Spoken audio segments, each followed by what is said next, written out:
تم نے کچھ کرنا چاہتی ہو تو اس محلے کی ادھیڑ عمر عورتوں کے لیے کوئی بندوبست کر دو، جن کی ساری جوانی تو عیاش مردوں نے چوس لی، مگر اب بڑھاپے میں کوئی ان کو منہ نہیں لگاتا اور وہ بھوک اور ایڈز کا شکار ہو رہی ہیں۔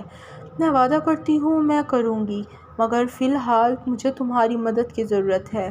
لیلا اپنے پرس سے فیروز کی ایک تصویر نکالتے ہوئے جیکولین کو تھما گئی تھی۔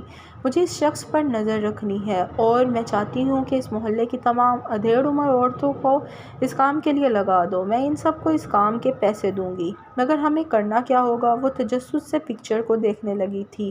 صرف اس شخص پر نظر رکھنی ہے۔ یہ استنبول میں کہاں جاتا ہے، کس سے ملتا ہے، اس کے ساتھ اور کون کون ہے؟ مجھے ایک ایک چیز کی خبر چاہیے۔ لیلا جیکولین کے اس کام پر راضی کرتے ہوئے وہاں سے نکل گئی تھی۔ استنبول شہر کی گلیوں بازاروں میں ایک کال گرل بن کے گھومنے کے بعد اتنا تو وہ جان گئی تھی کہ کال گرلز کا نیٹ ورک اس شہر میں بہت مضبوط ہے، جو پورے شہر کے چپے چپے تک پھیلا ہوا ہے۔ اگلی شام پھر وہ ایک کال گرل کے روم میں اپنی مخصوص جگہ پر کھڑی اس گاڑی کا انتظار کر رہی تھی جو آج اسے لینے آنے والی تھی۔ اس بار ایڈم اسے پہلے ہی بتا چکا تھا کہ وہ اسے کب دوبارہ اپنے پاس بلائے گا۔ اس کے لیے لیلا اور اس کی ٹیم پہلے ہی تیار تھی۔ ایڈم کو کوئی شک نہ ہو کہ لیلا پولیس کے لیے سب کچھ کر رہی ہے اور اسے سب بتا چکی ہے، اس لیے وہ ڈرگز کا پارسل بھی بتائی ہوئی جگہ پر ڈیلیور کر آئی تھی۔ لیلا نے ایڈم کی پرسنل اسپیس میں جانے کے لیے، اس کا اعتماد جیتنے کے لیے جو محنت کی تھی، اب اس کا پھل ملنا کا وقت ہو گیا تھا۔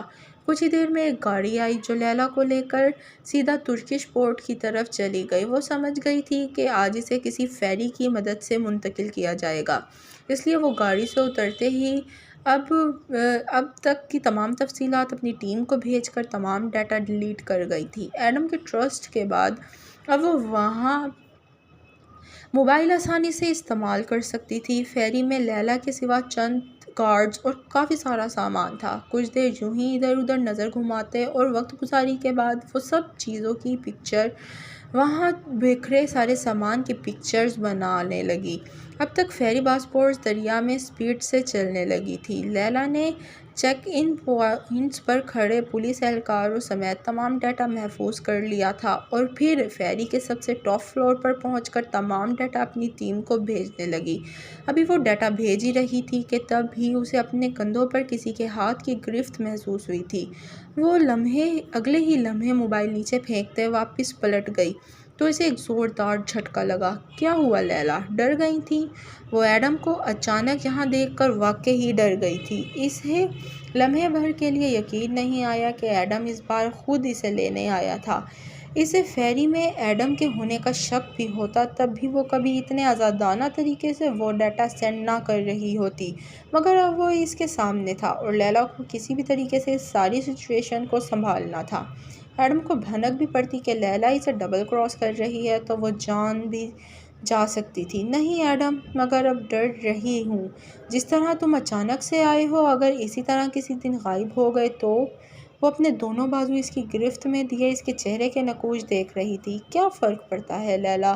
تم پھر سے کسی مشن پر جاؤ گی اور وہاں پھر کوئی ایڈم ہوگا اور تمہیں پھر… ایڈم کی بات مکمل ہونے سے پہلے ہی لیلا اس کے ہونٹوں پر انگلی رکھ گئی تھی۔ ہماری روحوں کے درمیان معاہدہ ہو چکا ہے ایڈم، یہ میرا اور تمہارا آخری مشن ہوگا۔ ایڈم اس کے چہروں پر آتے بالوں کو ہٹاتے ہوئے اس کی بے خوف آنکھوں میں جھانک رہا تھا، مگر اپنے دل کی خوف سے بے ترتیب ہوتی دھڑکنوں کو وہ چھپاتے ہوئے تھی۔ جب تمہارے پاس میری روح تک جانے کا اختیار ہے تو پھر تم میرے غائب ہونے کا کیوں سوچ رہی ہو؟ اگر میرے پاس صرف تمہاری روح ہوتی تو میں تمہاری روح پر ہی اکتفا کر لیتی، مگر میرے پاس ایک جسم بھی ہے اور اسے تمہارے بدن کی ضرورت ہے، تمہارے شانے، بازو، ہاتھ، اور پھر تم۔ مجھے یہ سب مطلوب ہے۔ لیلا خود کو اس کے قریب کرتے ہوئے سرد لہجے میں مخاطب ہوئی تھی۔ وہ اپنے ہونٹ اس کے ہونٹوں کی گرفت میں دینا چاہتی تھی، مگر اگلے ہی لمحے وہ اس کے چہرے کو تھوڑا پیچھے ہٹا گیا تھا۔ تم پھر سے بہک رہی ہو لیلا، یہ صرف تمہاری خوش فہمی ہے ایڈم۔ میں اچھے سے جانتی ہوں میں کیا کر رہی ہوں، اور یہ بھی کہ تم مجھے نہیں روک سکتے۔ لیلا بناوٹی غصہ چہرے پر سجائے تیور دکھا رہی تھی، مگر ایڈم کا دھیان کسی اور ہی طرف تھا۔ وہ اسے اگنور کرتا ہوا اپنی بات بڑھا گیا۔ ہم اس وقت ابنائے فورس میں ہیں جو ایشیا کے سمندروں میں یورپ سے ملاتی ہے۔ یہ دنیا کا مصروف ترین تجارتی راستہ ہے اور ہمیں اس راستے کے قریب ہی اپنی بیس منقل کرنی ہے۔ یہاں سے چند سو کلومیٹر آگے یورپی سمندر میں ایک جزیرہ ہے، وہاں آج تک کوئی نہیں گیا۔ نہیں ایڈم، ہم ابنائے فارس میں نہیں، کسی انجان سمندر میں گم ہو چکے ہیں۔ سمندر میں ایک بہت بڑا طوفان آیا تھا جس میں صرف ہماری یہ چھوٹی سی کشتی باقی بچی ہے اور ہم اس کے آخری دو مسافر۔ وہ پرتشدد آنکھوں سے اس کی آنکھوں میں جھانکتے ہوئے بول رہی تھی، ہو سکتا ہے اگلے چند گھنٹوں تک یہ کشتی بھی ڈوب جائے کیونکہ طوفانی لہریں اٹھنی شروع ہو گئی ہیں۔ غور سے سنو، تمہیں ان لہروں میں گونجتا سناٹا سنائی دے گا، اس لیے مرنے کا انتظار کرنے کے بجائے ان آخری لمحات کو انجوائے کرو۔ وہ خود کو اس کی گرفت سے نکالتے ہوئے اس کے ہونٹوں پر جھک گئی تھی اور نفاست سے ان کو دبوچتے ہوئے چوسنے لگی۔ وہ اس کی گردن میں باہیں ڈال کر اس کے ہونٹوں سے لکٹی جھوم رہی تھی۔ Please viewer subscribe the channel, press the bell icon, like video, do comments and share with your friends. Thank you.